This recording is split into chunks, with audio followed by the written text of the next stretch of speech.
ఇప్పుడు మా మిత్రుడు అన్ని విలువలు పాటిస్తూ మేము ఎడ్యుకేషన్ ఇన్స్టిట్యూషన్ నడుపుతున్నాము అని చెప్తున్నాడు. అన్ని విలువలు పాటిస్తూ ఎడ్యుకేషన్ ఇన్స్టిట్యూషన్ నడుపుతున్నాడు కాబట్టి ఇన్ని బ్రాంచీలు ఓపెన్ చేసే పరిస్థితి ఏర్పడది. అదేవిధంగా ఇది కంటిన్యూ చేయాలని చెప్పేసి నా కోరిక. ఇకపోతే అన్ని విషయాల్లో మొదటి నుంచి కూడా అకౌంట్సు, పోతేనేమో మెడికల్ సైడు, ఐఐటి, పోతే ఇంజనీరింగ్ ఇవన్నీ చెప్పారు. మరి what about the legal education? Legal education కూడా ఇందులో ఇంట్రడ్యూస్ చేస్తే మంచిదనేది నా ఉద్దేశం. కనీసం గవర్నమెంట్ వారు ఏర్పాటు చేయకపోయినా స్కూల్ వాళ్ళైనా సరే ఇనిషియేషన్ తీసుకొని వారానికి ఒక class, what is wrong, what is right మామూలుగా తెలిసే పరిస్థితులు ఉంటాయి. అయితే ఇప్పుడున్న గ్లోబల్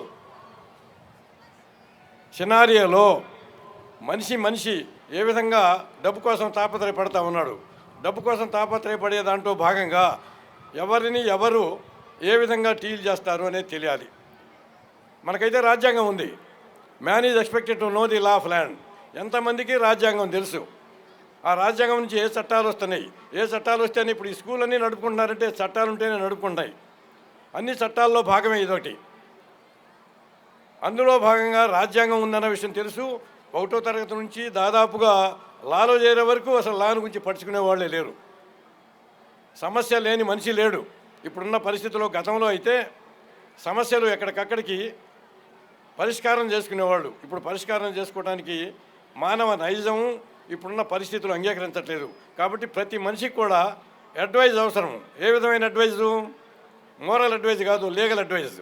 లీగల్ అడ్వైజ్ ఉంటేనే మనిషి మోసం చేయబడకుండా ఉంటాడు, మోసం చేయడానికి అవకాశాలు లేకుండా ఉండడానికి అవకాశం ఉంటుంది. కాబట్టి కనీసం వారానికి ఒక రోజైనా సరే లీగల్ ఎడ్యుకేషన్ గురించి ఎవరినైనా పిలిపించి, ఇప్పుడు ఎందుకంటే మోసాలు అనేది మేజర్ అయిన తర్వాత కాదు, మేజర్ అయ్యే లోపలనే మీకు కొత్త చట్టాలు వస్తున్నాయి. ఆ కొత్త చట్టాల భాగం ఫోక్సో యాక్ట్ అని ఒకటి ఉంది.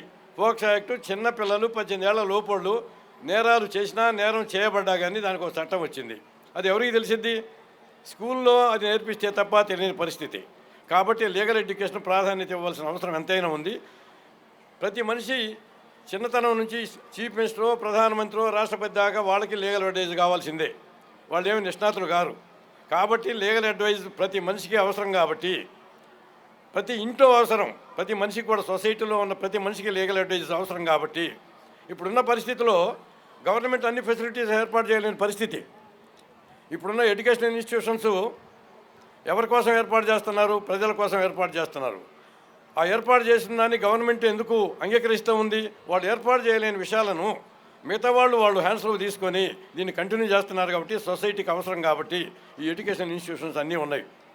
ఎవరైతే ఎడ్యుకేషన్ ఇన్స్టిట్యూషన్లు అన్నీ పాటిస్తూ నిర్వహిస్తారో ఆ ఇన్స్టిట్యూషన్ బ్రహ్మాండంగా ఫ్లరిష్ అవ్వడానికి అవకాశం ఉంది.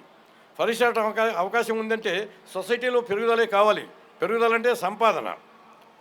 ఆ సంపాదన విలువలతో కూడిన సంపాదన కావాలి. విలువలతో కూడిన సంపాదన అయితే అన్ని దేశాలతో పోటీ పడడానికి అవకాశం ఉంది. ఇప్పుడు మన ఇండియాలో, మన భారతదేశంలో ఉన్న పరిస్థితి యూత్ ఉన్నారు. యూత్ ఏ వైపు నెట్టబడుతున్నారు?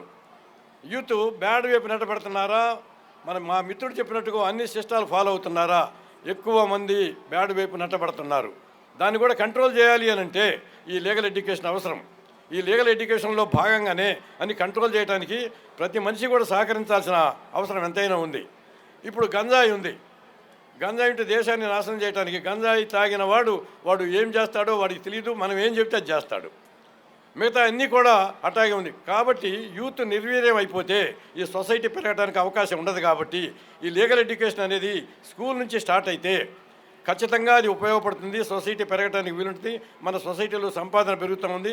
అందరూ అన్ని విధాలా ఫ్లరిష్ అవ్వడానికి అవకాశం ఉంటుంది. కాబట్టి ఇకపోతే లీగల్ ఎడ్యుకేషన్ నేర్చుకోవడానికి ఏ సంపాదన లేకపోతే ఏం ఉన్నవాళ్ళు అక్కర్లేదు. ఇప్పుడున్న రాజ్యాంగంలో ప్రతి మనిషి కూడా ఆ ఎడ్యుకేషన్ నేర్చుకోవడానికి అవకాశం ఉంది.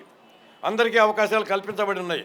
గతంలో అయితే బాగా ఉన్నవాళ్ళే లీగల్ ఎడ్యుకేషన్కి వచ్చేవాళ్ళు, బాగా ఉన్నవాళ్ళే చదువుకునేవాళ్ళు. అందరూ పల్లెటూళ్ళలో ఉండేవాళ్ళు.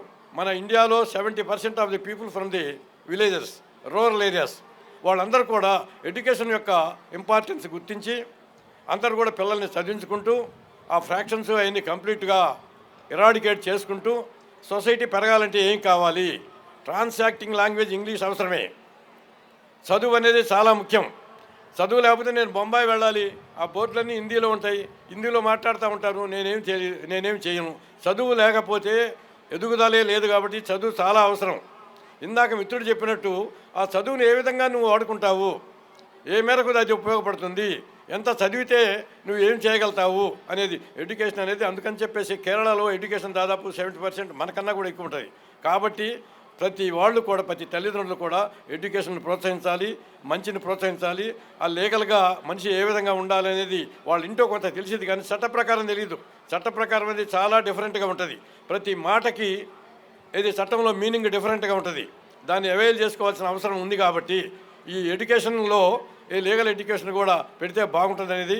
అయితే ఇప్పుడు నల్సార్ అని ఉంది, నేషనల్ లా స్కూల్స్ అని చెప్పి మన ఇండియాలో మొత్తం 17 స్కూల్స్ ఉన్నాయి. దాంట్లో పాస్ కావాలి అంటే దానికి ఒక ఎంట్రన్స్ ఎగ్జామ్ ఉంది.